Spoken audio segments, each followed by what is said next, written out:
Iranian President Mahmoud Ahmadinejad's presence at the United Nations Conference on Racism was always going to be controversial. The UN Secretary-General's appeal to him in advance not to cause upset in Geneva fell on deaf ears. Ahmadinejad's speech prompted a flood of delegates to walk out as he accused Israel of establishing a cruel and repressive racist regime over the Palestinians.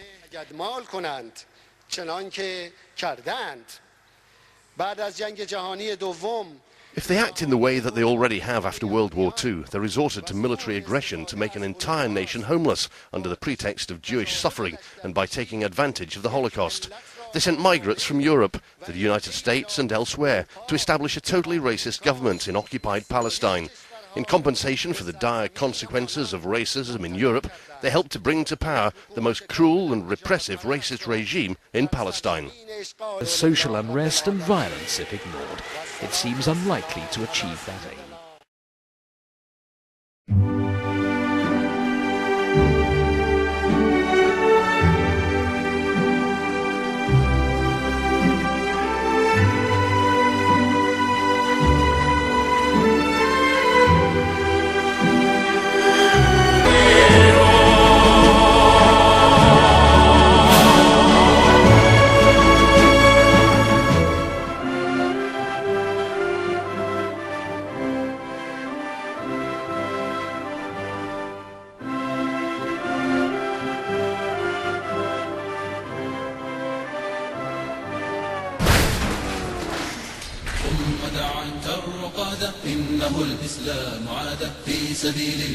احنا محتاجين 10 سنين اللي جايه دي يا استاذ احمد قوي للمسلمين في اوروبا ان هم يكونوا موجودين قوي قوي قوي When the Muslim world reacted in fury over the Danish cartoons of Mohammed, this was the face of moderation that European Muslim leaders wanted the world to see.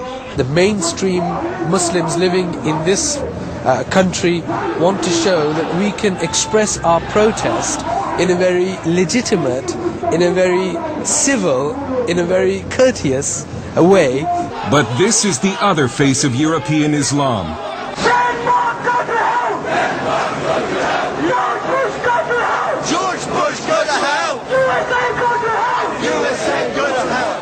This is footage of the demonstration outside the Danish embassy in London, provided to CBN News by the NIFA Foundation, an anti-terrorism group. What you can't see in this video is that one of the demonstrators is dressed as a suicide bomber. Even moderate British Muslims were outraged that no one was arrested, even though British law forbids incitement to murder. But it follows a pattern of extraordinary and some would say dangerous tolerance of Muslim radicals.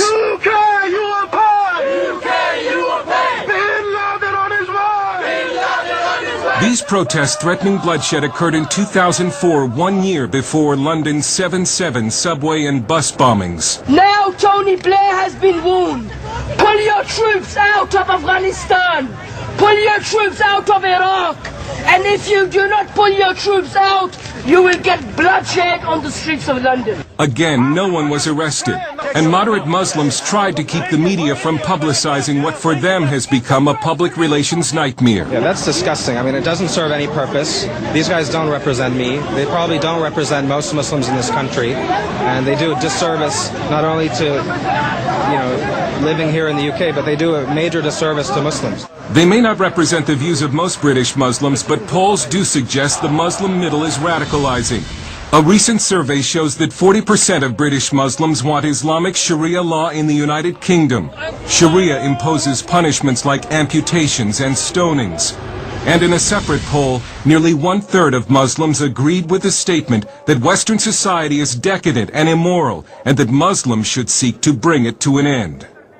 Critics say that European political correctness and multiculturalism, which were supposed to embrace Muslim radicals and somehow westernize them, have seriously backfired. And now Western Europe seems paralyzed by the political correctness that grips the government and the media. One of the biggest fears for a lot of commentators, whether they're terrorist commentators or commentators on the Middle East, is if they actually address this whole issue of Islam and start to question it, what they fear is being labelled as an Islamophobe. There's a real reluctance to offend the ethnic communities of any sort, let alone the Muslim community. And there seems to be a lack of political will to stop Muslim radicals bent on conquest. May Allah bomb you! May Osama bin Laden bomb you! May Osama bin Laden bomb you! So we can invade their country and take their wives and war booty! Allahu Akbar! The Dutch parliament has tried to strike a blow against radical Islam by voting to ban the burqa and veils. But that exposes unveiled women to being raped by Muslim men as punishment. There is reported to be a growing rape epidemic of unveiled women in Europe. In London, Shadow Homeland Security Director Patrick Mercer of the Conservative Party says Britain remains in denial and thinks it is protected by what he calls pointless legislation. But you have to ask yourself, what is a piece of paper going to do to an Islamist fundamentalist, or any other form of fundamentalist terrorist for that matter, and its suicide bombers? Are you going to be able to hold this up in front of them and say, don't blow yourselves up, otherwise we'll get really cross? In France, the government continues to pretend that Muslim anti-Semitic violence is not a problem, but it couldn't keep tens of thousands of Frenchmen from marching last month after the brutal murder of a young Jew named Ilan Halimi by French Muslims. Halimi was held for ransom and then tortured to death by Muslim immigrants who phoned his family and recited to them verses from the Quran as their son screamed in agony. French conservative political writer Guy Millier. A lot of Jews in Europe, and especially in France, are really scared about the future. I have many Jewish friends, and they say to me, we think we shall have to leave France to go to the United States, to Canada, to Israel, but France will not be our country anymore. It's a similar story all over Europe.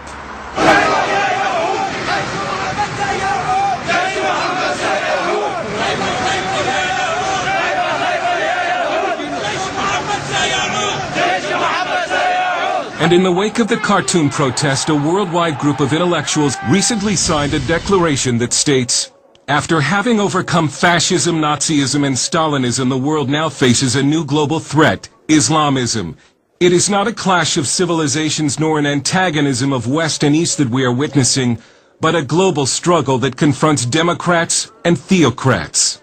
And Europe's problem with radical Muslims is our problem too.